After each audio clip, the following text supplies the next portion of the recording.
Hello, everyone. You are listening to She Leads with Carly, and in this show, we talk to the absolute best, brightest, and yes, badass leaders. I'm your host, Carly Malatsky. Hello, everyone. I'm incredibly excited to welcome today's guest, Jess Rosen. Jess is the co-founder and creative director of Raw Generation, the leading juice cleanse wellness brand that helps people detox, reset, and feel their best through the power of raw, plant-based nutrition. Jess started Raw Generation with her father back in 2012, after watching both of her grandmothers battle cancer. Since then, the brand has grown into a multi-million-dollar business with some new launches and innovations in the pipeline, including Little Sippers, focused on children's nutrition, and Functional Mother, a soon-to-launch brand supporting postpartum women. Interestingly, Jess actually received her bachelor's degree in architecture from Savannah College of Art and Design before attending the Institute for Integrative Nutrition in New York City to get her certification as a holistic health coach, which then contributed to starting Raw Generation in her very own family kitchen. Jess, I am so excited to have you on the podcast today. Welcome, welcome. Thank you, Carly. Of course, of course. By the way, can I just say, I love the name Little Sippers. I find it so cute. Every time I read it or say it, I'm like, oh, that's the best name ever. Anyway, well, obviously, we'll get all into that. But Jess, what I love to do is I actually love to start off with, take me back to your childhood. Where did you grow up? And what type of kid were you? What did you love to do? So I grew up in central New Jersey, about 15 minutes from the beach. Was very into art, drawing, painting, all sorts of stuff. Actually, that's what I like when I was asked as a kid what I wanted to be when I grew up. That's what I said. I want to be an artist. And I didn't know what that meant at the time. I just knew that's what I loved doing. So very into that. I also spent a lot of time outside. I was like a 80s kid, 80s and early 90s. And I swear we just had breakfast and then we're out the door. And I don't think we came back until dinner time. I don't even know if my parents knew what we were doing most of the time. We were just out with the neighborhood kids, roaming the streets and the woods and just getting into stuff. So that was pretty much my childhood. I think when we first talked, you're the oldest, right? How many siblings do you have? I have a sister and a brother, both younger. Any competitiveness between you guys, or was it actually, what was that dynamic like? Zero competitiveness with my brother. He was very gentle, timid, typical third child, very go with the flow. Me and my sister, we just fought, mostly over clothes, she would take my clothes, I would take her clothes. I don't know, that was just a very contentious thing, which I think is common between a lot of sisters. It reminds me, by the way, this is a little bit of a side note, but it reminds me when I see these TikToks of one sister, just gave birth or in the hospital or something. And then the other sister walks in and the first thing that she says is that my shirt? Which is such a common thing for sisters. I know it, obviously. It's so true. I love it. And looking obviously where you are today, right? Starting Raw Generation, starting your own company. Are there any elements of your childhood that you actually can see the trail that it makes sense as to where you ended up?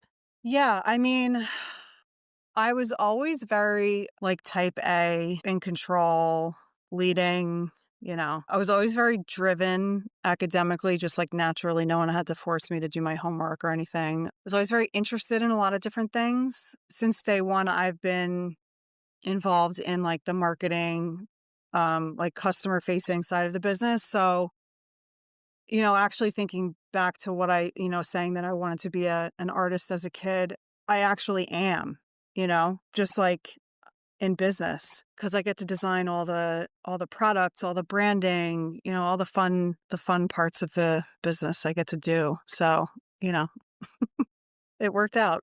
And it's funny because on the one hand, I think you fit into that oldest child, persona, the type A. And we talked about this, but I love that.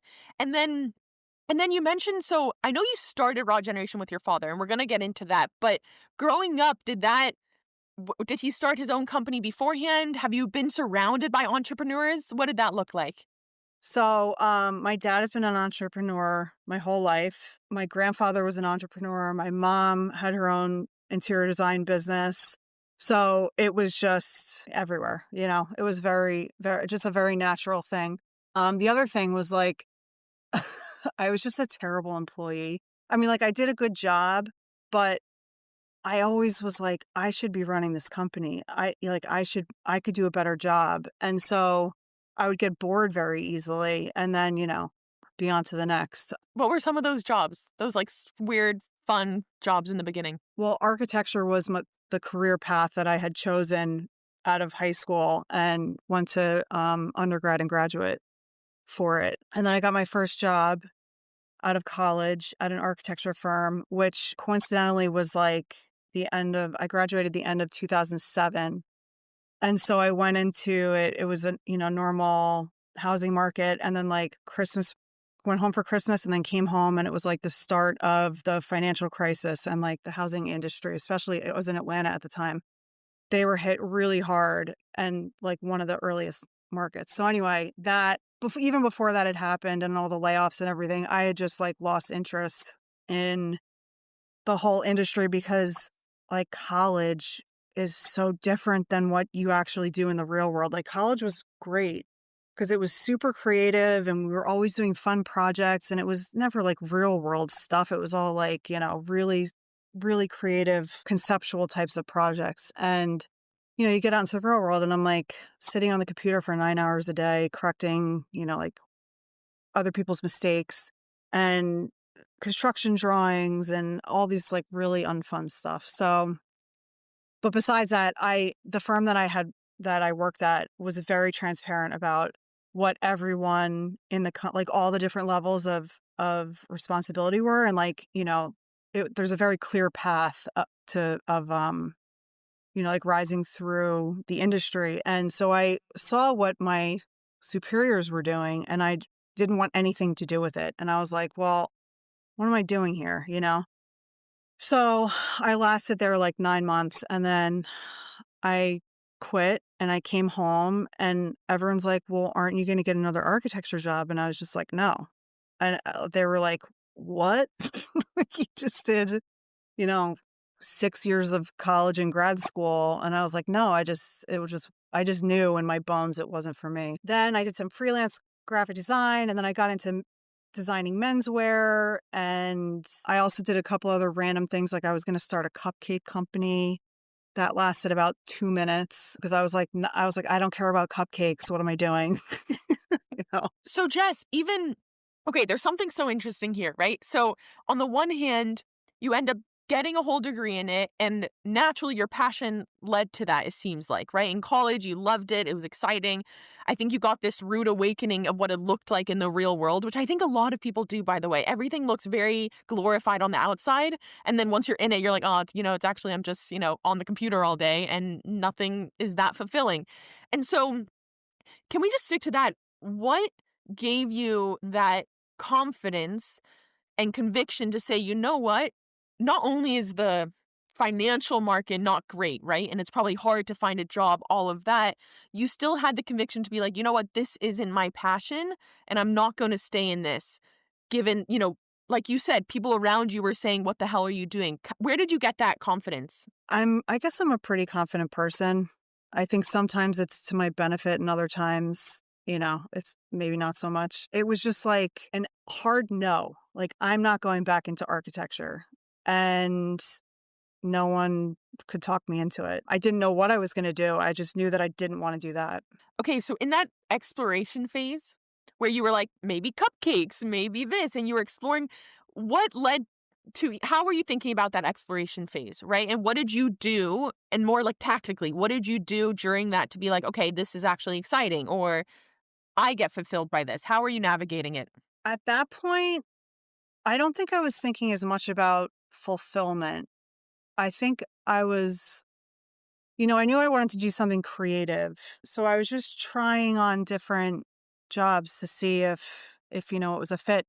It turned out like the clothing design company that I worked for, that was very similar to architecture, which I didn't know going into. It's very technical, the way you lay out the drawings for the garments and measurements and all that stuff. So there was a lot of similarities there. I didn't really start thinking about what was going to be fulfilling until I got into nutrition personally. And we can go into that now if you want. So nutrition was like not on my radar at all until my dad's mother got diagnosed with cancer. And at the time, I was 26 or 27, like, didn't eat healthy, didn't even think about it. And one day I was sitting with her at chemo, and, chemo was like a couple hours. So they had this like big table of books, and I was just looking through the books, and there was a book there that I think the title was Foods That Fight Cancer or Foods to Fight Cancer, something like that.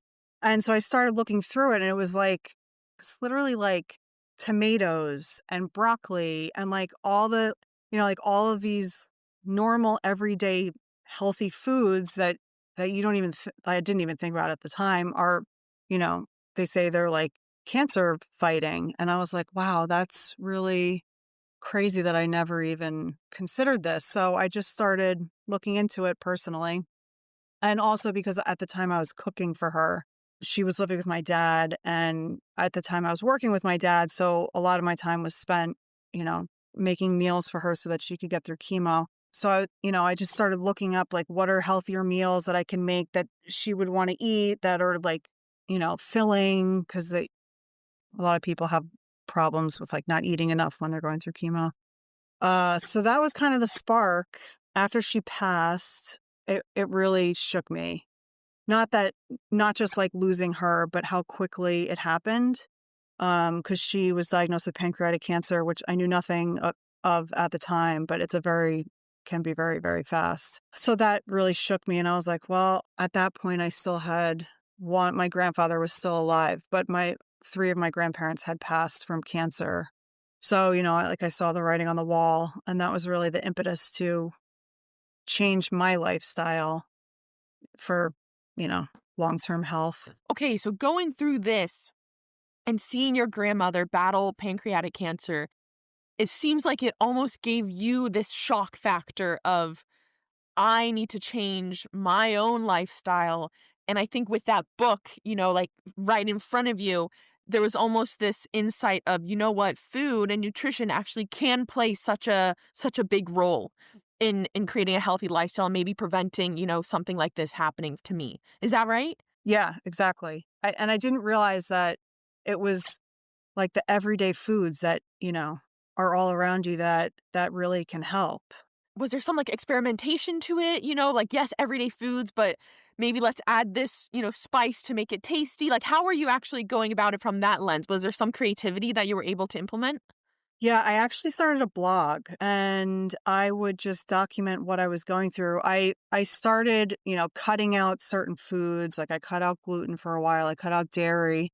That was the hardest thing, was cutting out dairy. I think that took like a full year. It was just like really hard. But I started cutting things out that, are known to be inflammatory, and then testing all these new things like the spices like turmeric and, I don't know, blue-green algae, which isn't a spice, but you know what I mean? So yeah, and then I documented it on a blog, which isn't active anymore, but I did that for maybe a year and a half while I was in getting certified at the Institute for Integrative Nutrition. And at this point, actually, what was the purpose of the blog? Like, why did you feel that you needed to post it and share? Was it, yeah, were you trying to build a community, or what was that intent? I didn't really no, I wasn't trying to build a community. I was kind of like testing it out to see if like this is something that I wanted to do long term. It was before Instagram. It was like way before Instagram. And it was just like a creative outlet for me. Like I would, make the recipes, and then I would photograph them and, write a little bit, which I like doing all of that. So it was a creative outlet, and I'd also like documented my progress, and I don't know, it was just, like a fun project. Yeah. And it seems like mentally you were treating it like that. Like, almost, this is a fun project, that you liked all the different elements of it all. So, I want to, before we even go deeper into it, right? I actually want to take a pause, and you said that you were around 27 years old at this point? I think so. Yeah. Okay, so that's my age, and that's a lot of my friends, right?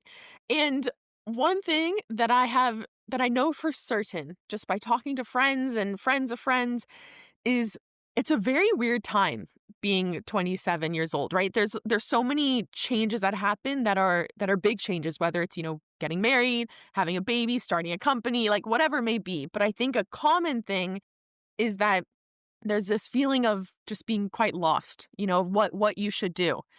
And so if you were to go back or at least give advice to a 27-year-old today, maybe someone who's very stuck in their job but doesn't know at all how to take that leap or what it looks like what would you tell that person?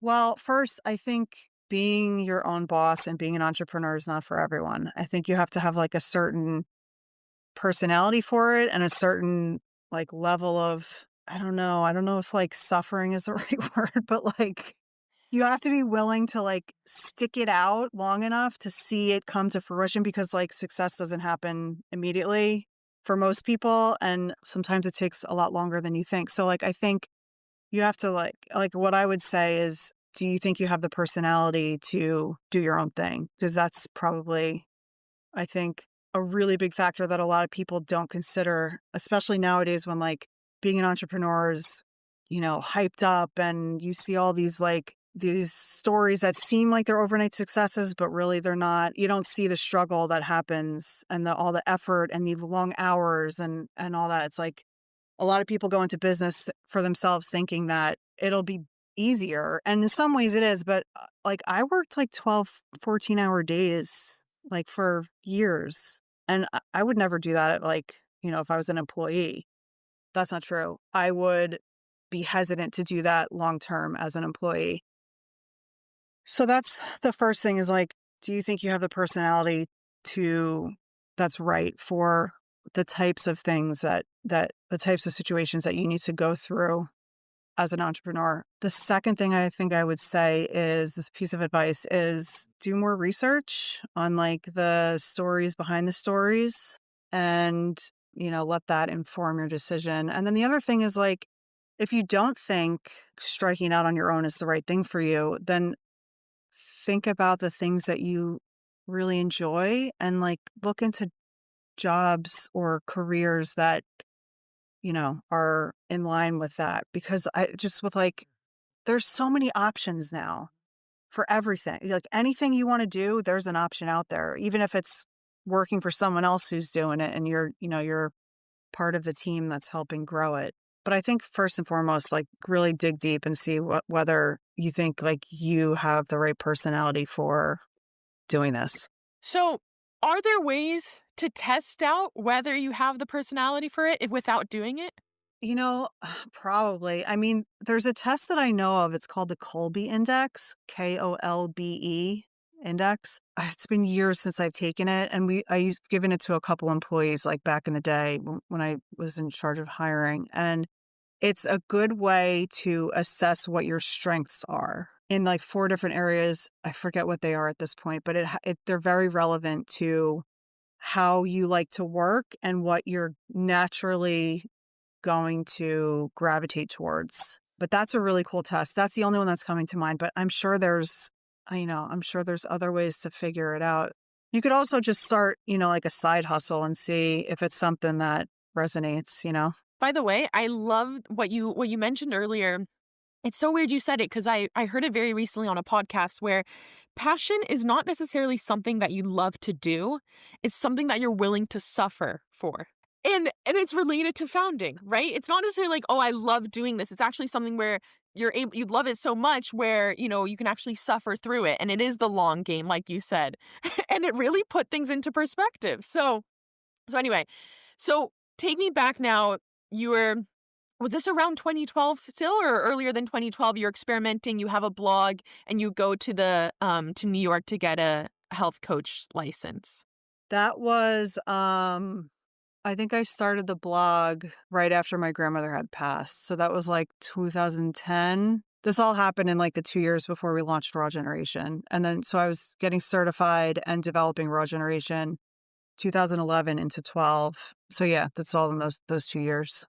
And at what point did it click for you that this could actually be a company or this could be Raw Generation? What was that moment like? Well, I was working with my dad at the time on one of his businesses, and we were just talking one day, and he's like, I'm ready to start a new business. Do you want to do it with me? Do you want to be my partner? And I was like, yeah, but I have to be really into like whatever it is. Cause he's a true entrepreneur. Like he hears a good idea. He wants to do it.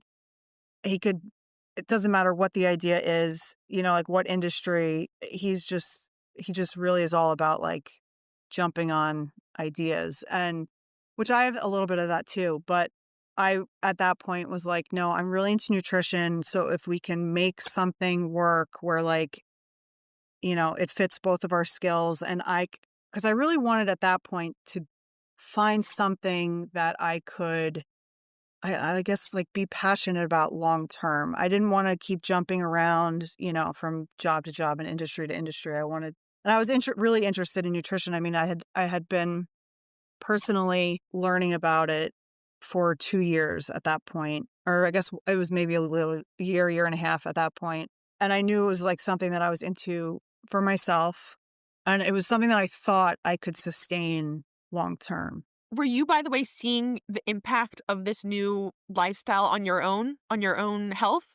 Like, were you seeing kind of the fruits of your labor, if you will, on your own personal health? Yeah, I was. And I wasn't. There were certain things that were getting better, but it was kind of it was a slow process for me. And this is kind of like a totally different story, but stress plays a huge role in my immune system, my energy. It's taken me a long time to realize that. And so while I was seeing some benefits, I think the way I handle stress and my threshold for stress and like getting close to my threshold for stress, my tendency to do that has gotten me into a lot of trouble physically. I was seeing some benefits, but I think my stress levels were holding me back from seeing the full potential. And is this related? I actually read somewhere that you were diagnosed with Lyme disease. Was this around this time? So you were actually seeing that stress being impacted so strongly, where like maybe the nutrition element wasn't helping so much? It was a couple years after I started Raw Generation. It was actually the 6 months leading up to getting married. I was running the business. I was traveling. I was planning a wedding. I was, like literally burning the candle at every end. And about a month not a month, 2 weeks before the wedding date, I got sick and landed in the hospital with pneumonia.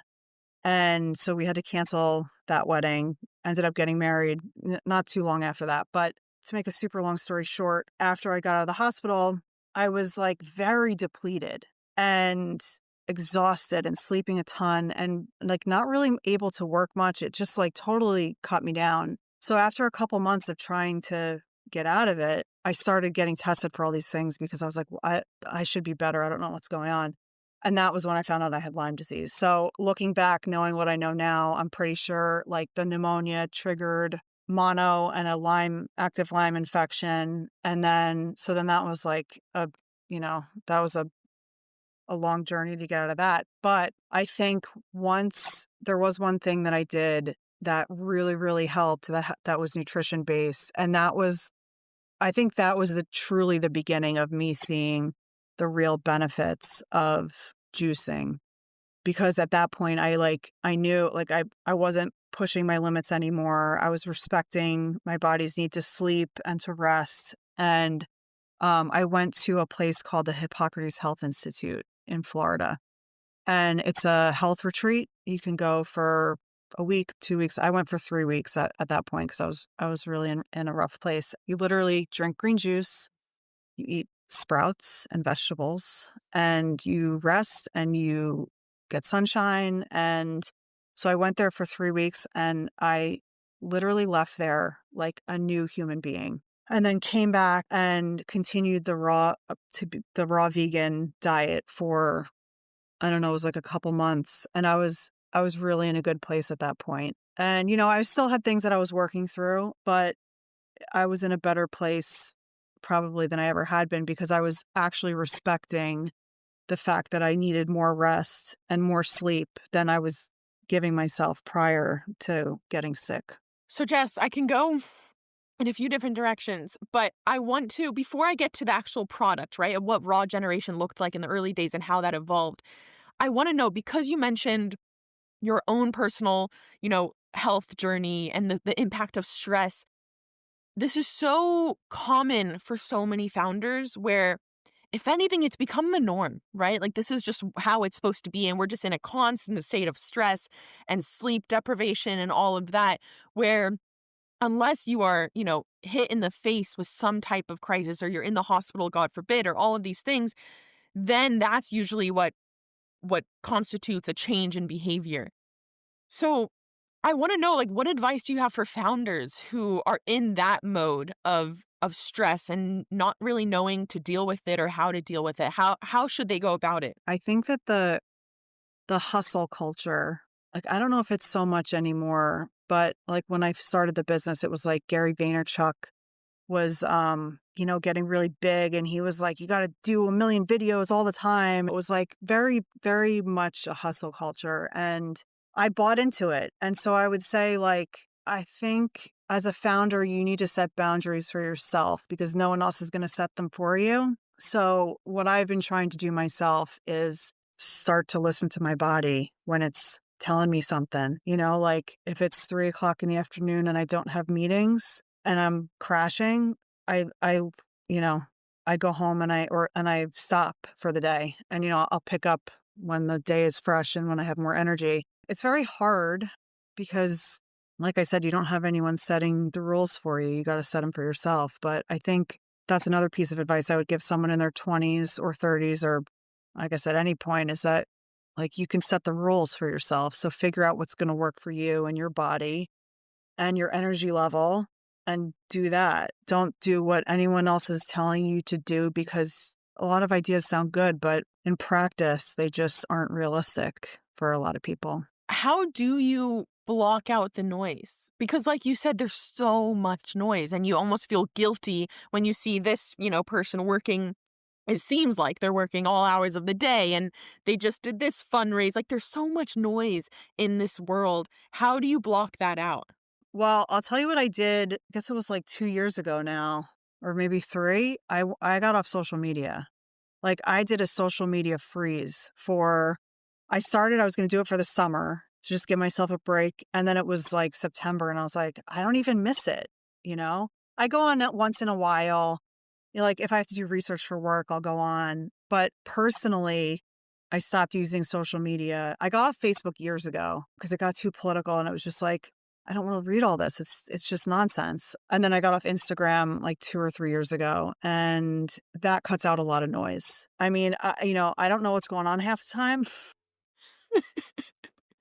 It's like there are pros and cons, but at least I'm mentally. If something big happens, I hear about it because everyone's talking about it. It's like, I don't need to know what all these influencers are doing with their perfectly curated days that make me feel bad because, like, I didn't sleep last night because my kids kept me up and I'm struggling through the day. It's like, it doesn't help. So cutting out the noise is huge. And I think, well, so that's one thing. The other thing is, I think, get clear on what your goal is for your business and try to just prioritize, figure out what's the most important things that you can do to make money, because money is what is going to drive you forward. If you can cut out the noise and then figure out what your priorities are and then focus on them, I think that's two pretty simple pieces of advice, but it helped me. But it's so impactful. I think where I'm going to challenge it a little bit, and what I'm curious what you think is, I mean, I don't think it takes a lot to support the idea where cutting out social media will ultimately give you much more, a calmer peace of mind and cutting out the noise. I think that's so true. But how does it play into if you're starting a consumer company, right? Like, don't you need to be on social media? Don't you need to see what's out there, what the trends are? Like, how do you do that then? I've been thinking about that because of the business that we're going to be launching. A big part of my advertising and marketing plan is being on social media because that's where people are. So it's like a double-edged sword. Like, I feel like in business, you have to have social media, in some industries more than others, but I think you can draw a line and, business is business and you do what you have to do for your business as long as it is doable. But then personal, I just drew the line. Personal is, I'm not going to do it. Every once in a while I go on, like, if I'm really like in the mood to just zone out, I'll spend 20 minutes, but I didn't realize how much time I was actually spending until I cut it out. as a mom of two young ones, it's my daughter's third birthday today. She's the youngest, so I'm out of the twos, thank God. But, that's a whole nother story. I'm sure now that she's 3, things completely change. Yeah, today. Today, exactly. You're completely out of the clear. So, okay, so Jess, first of all, I think you're right, right? Like, I think it does come down to just drawing that line and that boundary. I think putting into action is much harder than saying it, but I think you're a testament to that, like how much the value you got from that in drawing that line. And so I want to go early days of Raw Generation. Did that retreat, because it seems like it was actually centered around nutrition and what you were putting into your body, did that change or enable almost a pivot for Raw Generation of what the product looked like? No, so the retreat that I went to was like 3 years after I had started Raw Generation. The early days, we actually started with 2 products. It was 2 different green juices. The difference was one had wheatgrass and one didn't. And wheatgrass, I don't know, it seems like no one's drinking wheatgrass anymore, but at the time it was, it was getting pretty big. So we launched with that and it was crickets. I think we sold like $1,000 in the first couple of months.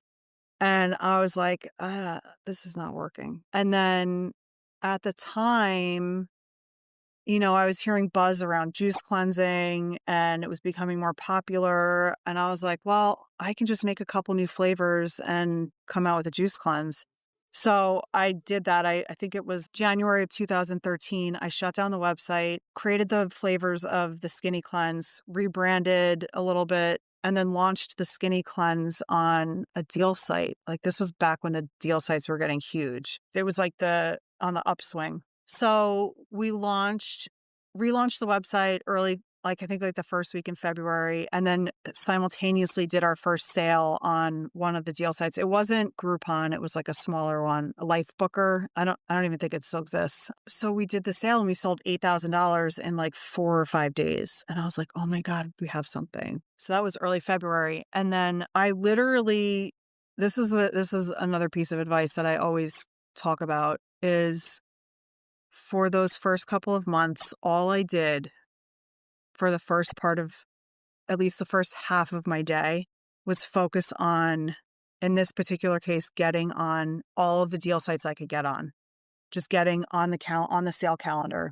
And so I focused the first half of the day on generating money. And I did everything else, with whatever time was left in the day. And I found that once I made that change to focusing on like the money generating activities first, we went from, in February, we made like $10,000 in that month, to July, we had $100,000 month. So in just those couple of months of like literally just focusing on getting on these calendars, on the Groupons, the Guilt, I don't know, I think at that point there were like 20 different sites, most of them were small. But anyway, that was a huge light bulb moment where I was like, oh wow, this one thing, this one activity made the difference between us not making it and us becoming a real business. And it seems like there's a couple things at play here. One is the platform in which you said, you found these websites where you're getting a lot of eyes. But on the other hand, it seems like the branding was so important, right? Because almost positioning it as a skinny cleanse, and it was a big juice craze or cleanse craze going on. I think if you were to keep, what you had before without that story, it probably wouldn't have translated as well. I think it was just like, just like a lucky thing that I came up with the name Skinny Cleanse and it wasn't taken. It was like it wasn't trademarked, the URL was available, and it had the benefit in the name. And it was like short and you could understand what it was. It was just like this perfect like symphony of things that made it work. It's still our number one seller 13 years later. It always has been. And you positioned it as completely separate to Raw Generation? It was almost as if it was its own company? Oh, okay. So it was under that.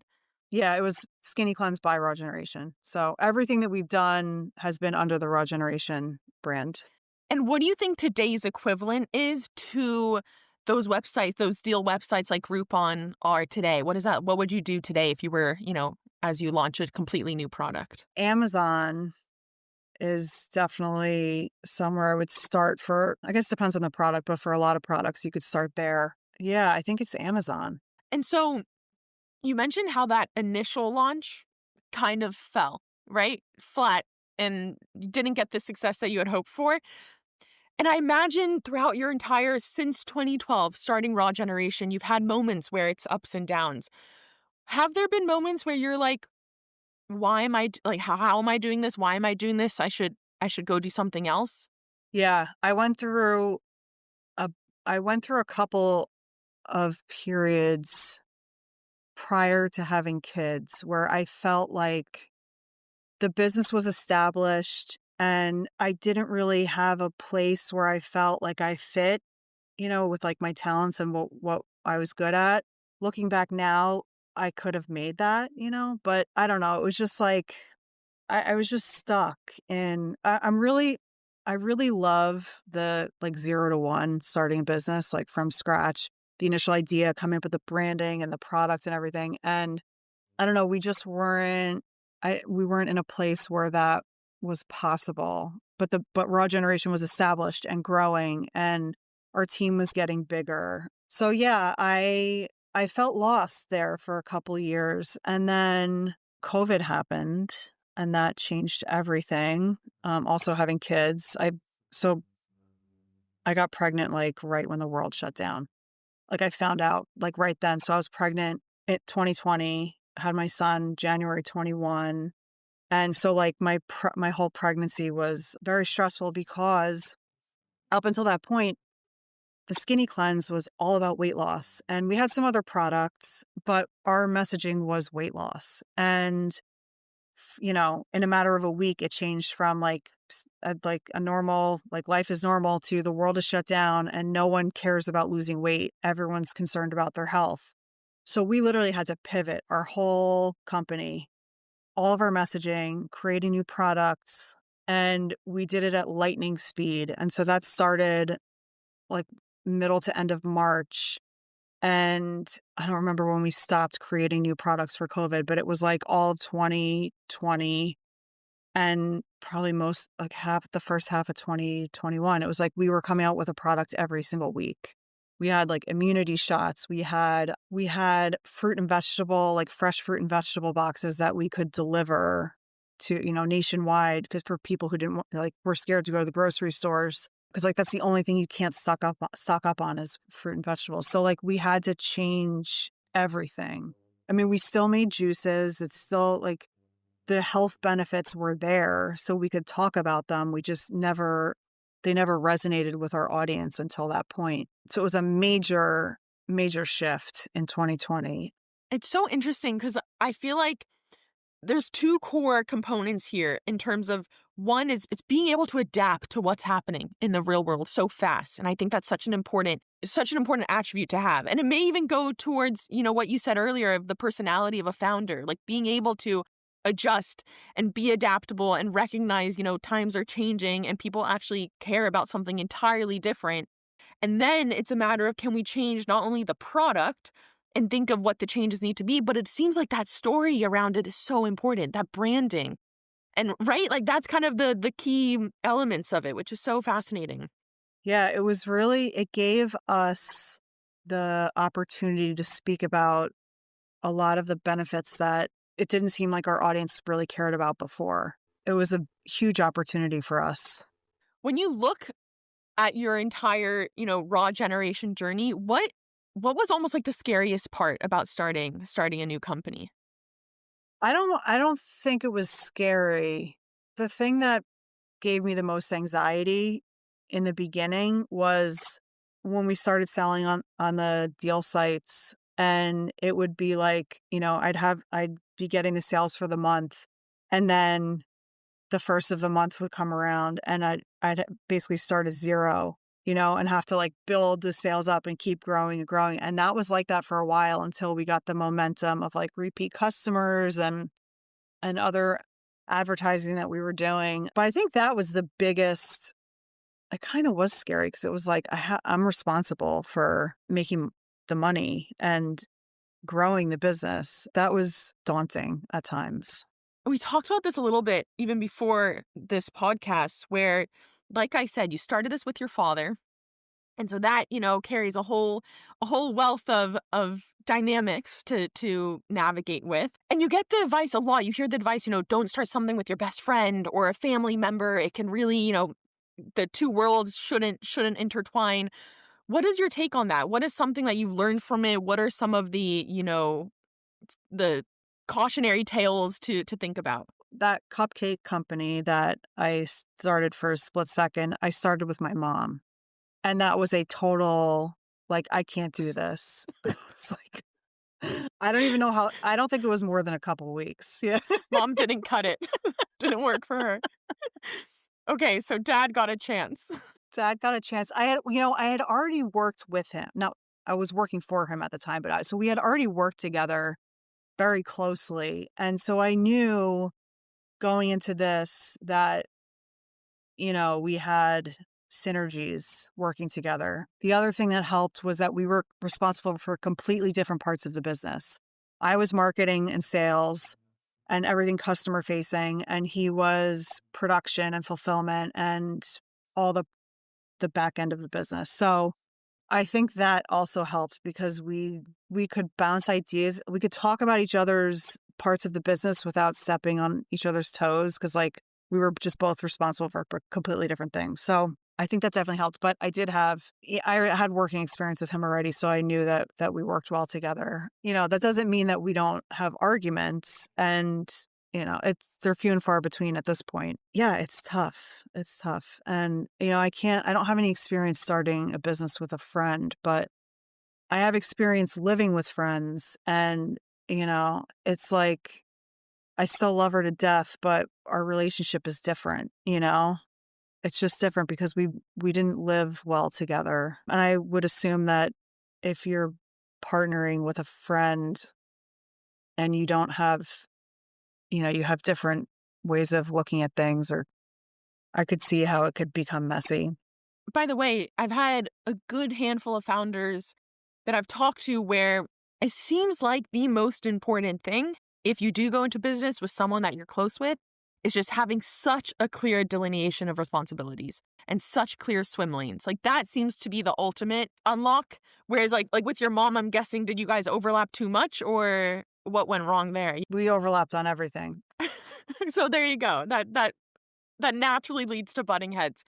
So I want to know, like I mentioned in the intro, you guys are launching, two separate products, or at least it always seems like you're innovating. What is that forcing function? What does that look like in terms of saying, you know what, guys, like back to the drawing board, what can we do? How does that look behind the scenes and what is that process? Yeah, how does that process look like? Okay, so we have Little Sippers, which was developed a couple years ago, but we just relaunched it as its own brand. It's like by Raw Generation, but it has its own website, Little Sippers, number4kids.com. And then we have Functional Mother, which is coming out relatively soon. But like along the way, we've always had multiple Raw Generation products. Some have lived a long life, like the Skinny Cleanse. Some have died a quick death. It just depends, if we hit the market right or not. What does it look like? A lot of times it comes from my experience with like a need that I'm trying to fulfill, or it's like a trend that I'm seeing in the market. Like celery juice is a perfect example of that. There was a craze for it, a bunch of years ago, and it's still one of our most popular products. But that was something we could easily jump on because it's like it's right in line with what we're doing. But like Little Sippers started because when my son was born, when he first started eating foods, I was giving him green juice. I was giving him all the juices, but I really loved the fact that he liked the green juice because that has like very high in minerals and like all the, a lot of vitamins and minerals that he wasn't getting from, the other foods that he was eating. And so that was kind of the spark that led to Little Sippers and then really as he grew older and became more and more picky, that was like the only thing nutritious I could get in him was juice. Or making smoothies with, juice and fruit. Literally every parent I know who has like toddlers are like, my kid only eats chicken nuggets. Or like I have one kid that literally only eats chicken nuggets. Like my son ate the perfect diet until he learned how to say no. And then it was like no to everything except for chicken nuggets. So, but like he drinks juice. He loves it. So that was kind of the start of that. It was like an easy way to get nutrition into picky eaters. And, every family's got one. You mentioned how in this innovative mindset, right, where you launch something, it seems like it's actually becomes quite clear if it's a flop, is to put it nicely, right? So walk me through, like, how do you maintain the team and the motivation behind the team to keep going and to keep trying something new and almost have this experimental mindset? Because it's very different than a software company where it's just, you're writing code. Like here, you're actually going to production facilities. It's a lot of, physical labor that's even going into it. What does that look like from a leadership lens to maintain that excitement? In terms of leadership right now, it's myself and Lisa Testa, who's our nutritionist. And she's also head of product development. And she and I actually went to middle school and high school together. We've known each other for a long, long time. She's very enthusiastic like I am about all of this. She's actually been a vegan herself for I think over 20 years now. So she's lives the lifestyle. She had her own practice before before joining Raw Generation, where she helped mostly women, but, everyone with whatever health issues they came to her with. So she's living this and really enthusiastic about it. So really it's the two of us who are driving what gets developed. And if we both think there's a market fit for it and it's something that excites us, that's usually what we move forward with. And so given that, even if it's is there ever a big surprise, I imagine, when it doesn't go the way you planned? And in your mind, you're just like, yep, that's part of it. And you just stay positive? Or how do you go through it? It's been so it's been several years since I've been in this role because I took a long maternity leave with my son and then got pregnant very quickly with my daughter. And then after she was born, I took another long, it wasn't a maternity leave, but I went back shortly to find someone to replace my role. And then I ended up taking a year off. So I was not very involved for the past couple of years. But I remember hearing about products that were being developed and I was like, that's not going to work, And it was, I hate to say it was men who were designing the products that were selling to women and they just didn't get it. So now, with me and Lisa, on the path forward as the two leaders who are directing product development, I have high hopes. We haven't actually launched anything yet since I rejoined as the creative director, which was earlier this year, but we have a couple things in the works. I want to talk a bit about motherhood, right? And you've talked about your two kids. One is turning 3 today. I want to know, what has motherhood taught you that you've taken into being a co-founder, being a creative director, being a leader? What does that look like? I'm just going to go down the list, not in any particular order. It has taught me how to prioritize my time like I never thought was possible. I get more done now than I ever did in a shorter amount of time. And then I can also turn off when I'm off, when I'm not working. There are times when I need to be on at home, when something's going on, but I really try to be off when I'm home and on when I'm at work. I came to the realization that things are just not going to happen as fast as as efficient as I am. Things are just not going to happen as fast as I want because I refuse to miss things with my kids. I pick them up from school every afternoon, just about every afternoon, and I'll take a day off. And Friday, we took the day off and went to the beach. And if there's stuff at school, I go to it. It's I'm not going to miss those things. So I'm willing to either make it up at 5 a.m., which I have to do sometimes, or it just takes a little bit longer, Yeah. And it seems like you've been able to, you're almost, a testament to you can prioritize both. There's a world in which you can do both. And I think there's such a narrative where in order to become a mother, you have to put a pause or your career has to take a back seat. Do you believe in that? Do you, or at least what is your advice for, a woman where there's a biological clock and there's stress around it? Like, how do you reconcile all of that? Oh gosh, I've spent hours thinking about this because literally I'm launching an entire brand to help support postpartum women because it's such an interesting topic that is really like under talked about. I think that there is a time where you really like after you have a baby where you really need to not work. But I think that that looks different for everyone and it could be different with each pregnancy. I mean, like my postpartum with my son was very different than my postpartum with my daughter. It was it's a very depleting, exhausting process to like be pregnant and then give birth. And then you have the baby and your needs, which take the back seat, and your relationship with your partner and like your new role as a not just an adult, but as like someone who's responsible for, another human being. It's just such a huge transition. I don't know. You don't know what to expect. I honestly thought I was going to be just myself with a kid and I would just go back to being super productive and, have my shit together. And it was like the total opposite. I was a mess and not so much after my son, but, it was like pregnancy, breastfeeding, back to back. I think I was pregnant and breastfeeding for 3 years or something like that. I've seen women who like go back to work after a month and they're fine. And then, so I really just think it's like you gotta just listen to your body and you gotta you just gotta become really good at listening to yourself.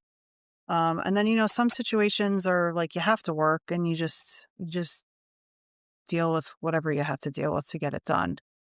It relates to what we talked about, even of because there's so much noise, you almost think that this is the right way or this is how it should be. And if I'm not like this, then I'm broken or I'm not doing it well. But I think what you talk about so well is everyone's different. Like what may work for someone to go back to work in a month could be completely different for someone else's body, right? And I think it relates to even like the health and wellness industry that you sit in, where what you see is not the, prescriptive way that everyone should follow. So I love that you talked about that.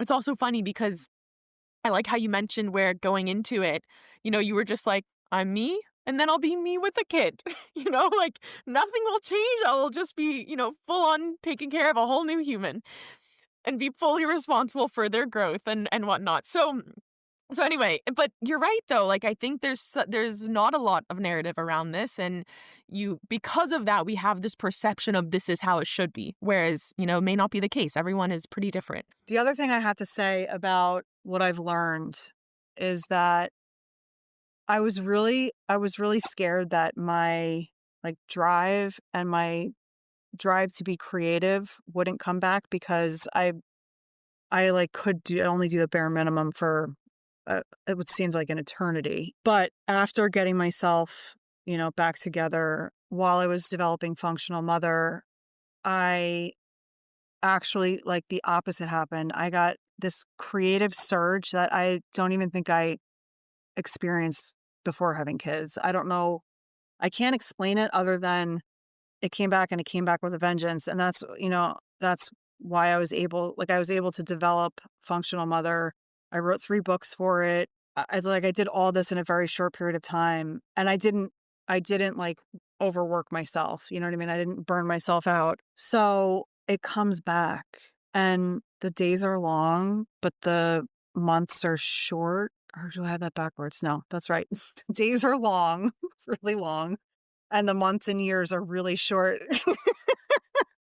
So it's like my daughter's 3 today, and I'm like, how is she 3 already? But in the moment when you're dealing with the tantrums and all the shit that you deal with, it seems like forever, but it's not. And so I think the other thing to take into consideration is like it may seem like it's going to be forever before you get back to yourself and that before you can get back to your business, but it's really not that long. It's not that much time. And it's really amazing to watch these little babies grow into toddlers and then young kids. And it's the coolest thing I've ever done, even though it's the hardest thing I've ever done. Physically, emotionally, it's just great. And Jess, I think what I want to emphasize as well is, yes, you were worried about your creativity coming back, but not only that, it also inspired, a whole new product line. Like, it's almost like you can't know what to expect coming out of it, but it is nice. It's almost like a peaceful thought to have, knowing that there could be things that you don't even recognize could come out of it, right? Whether it's a new line for postpartum women, for little sippers, like whatever it may be. And it's funny with this podcast, I've had a lot of mothers where, their whole company stems from having kids. Three Wishes cereal with Margaret Wishingrad, perfect example. And so I think there's so much value in it, and I love hearing like your own story where you're not telling me it's, a walk in the park. It's not, clearly, but there are things that can come so positively from it. So Jess, what I ask everyone at the end of every episode is, what craft are you spending a lifetime honing? Listening to my body before it starts screaming at me. That's what I've been focusing on lately, because when I don't listen, it gets me into trouble. What I've realized as I look back over certain parts of my life is that when my body speaks to me before my mind like even catches up to what's actually going on, it's like my body knows one way or another, this is good, this is not good. And the times when I've not listened to it are the times that I've gotten myself into real trouble, physically, emotionally, mentally. So this is going to be like one of those things that is going to be a gradual process of like getting in touch with, what is my body telling me, listening to it and not powering through and not, overthinking. I love that. That's a great one. That's a great one that I think it seems crazy how hard it is to do, but it's such a good one. So, Jess, thank you so much for coming on the podcast. I absolutely loved it. This felt like 2 seconds, to be honest, but thank you so much for coming on. It's been such a pleasure. Thank you, Carly.